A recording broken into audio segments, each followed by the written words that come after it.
Shalom Bapak Ibu Saudara yang dikasihi Tuhan. Seri pengajaran hari ini berjudul Tuhan Sayang Semua. Saudara, yang namanya janji itu besar pengaruhnya dalam kehidupan manusia. Janji dapat membangkitkan semangat dan meningkatkan mutu kehidupan seseorang. Selama janji itu bukan janji kosong. Jika janji dari pihak manusia begitu besar pengaruhnya, terlebih janji Tuhan. Saudara, salah satu janji Tuhan adalah bahwa Dia yang tak pernah mengecewakan itu berjanji akan menyertakan malaikat utusannya. Dengan malaikat itu, Ia akan membuat bangsa Israel berhasil menaklukkan bangsa-bangsa. Tuhan juga berjanji akan mencukupkan kebutuhan mereka. Demikian dituliskan dalam Keluaran 23 ayat 20. Sesungguhnya aku mengutus seorang malaikat berjalan di depanmu untuk melindungi engkau di jalan dan untuk membawa engkau ke tempat yang telah Kusediakan. Tetapi yang namanya janji itu bersyarat, kan begitu saudara? Janji Tuhan pun demikian. Janji itu hanya akan dialami bila syarat-syaratnya ditaati oleh bangsa Israel. Tentu itu suatu yang wajar dan tidak bisa dikatakan sebagai sesuatu yang berat. Pertanyaannya, apa itu syaratnya?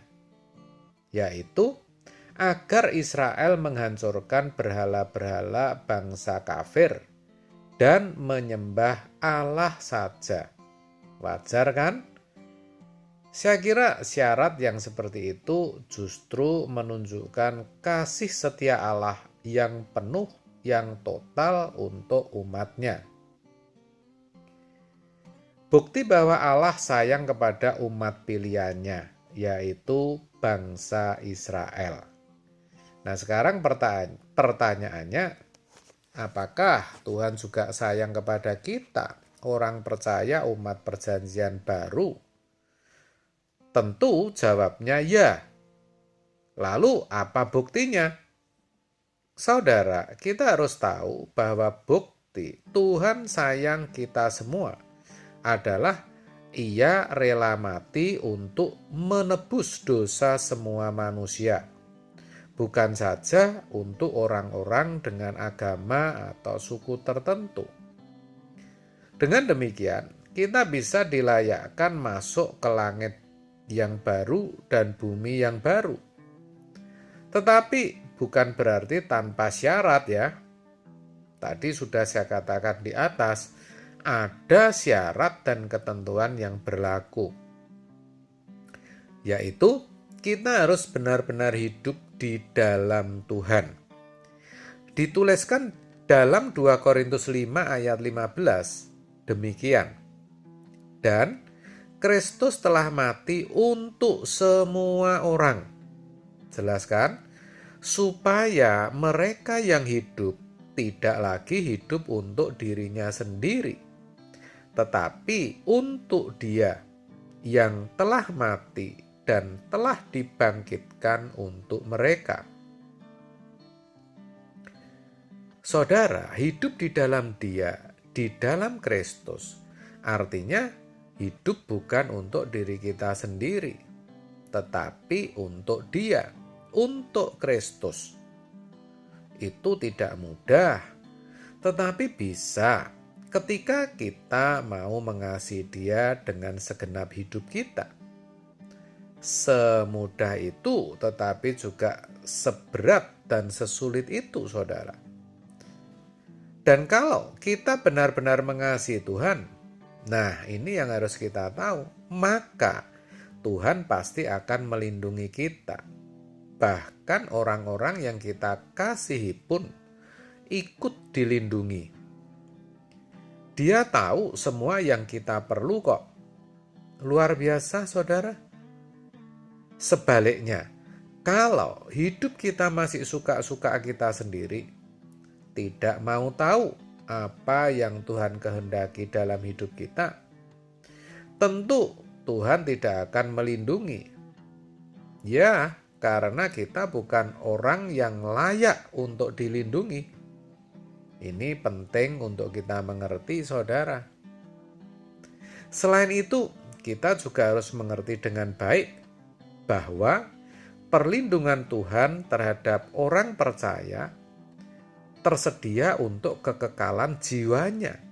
Saya ulang, kita juga harus mengerti dengan baik bahwa perlindungan Tuhan terhadap kita, orang percaya, tersedia untuk kekekalan jiwa, bukan saja untuk kepentingan kebutuhan di bumi ini.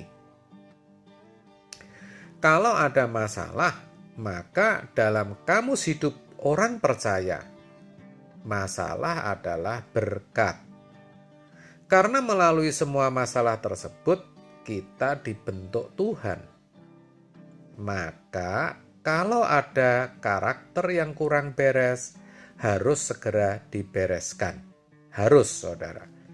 Proses pembentukan karakter bisa melalui berbagai hal, termasuk dari orang-orang di sekitar kita. Entah itu adik atau kakak kita yang menjengkelkan, pengendara lain yang ugal-ugalan, dan sebagainya. Di sini sejatinya kita diuji. Apakah sudah lulus atau masih harus ujian ulang? Terkadang kita sudah hati-hati dalam mengendarai kendaraan kita misalnya. Tetapi ada saja pengemudi lain yang membuat kita kesal. Barangkali saudara pernah mengalami, bukan?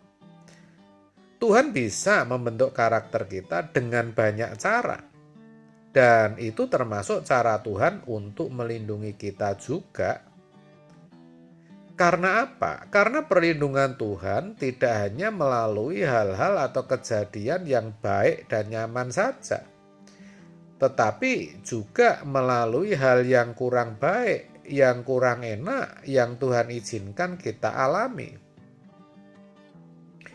Tetapi jika kita mengasihi Tuhan dengan sungguh-sungguh, dengan segenap hidup kita, maka orang-orang yang kita sayangi pun akan ada dalam lindungan Tuhan.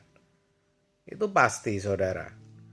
Oleh sebab itu, saya ajak kita bisa melatih kepekaan kita atas kehendak Tuhan dan terus belajar untuk menjadi anak yang menyukakan hati Tuhan.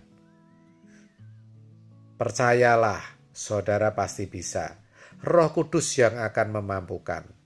Amin. Tuhan Yesus memberkati.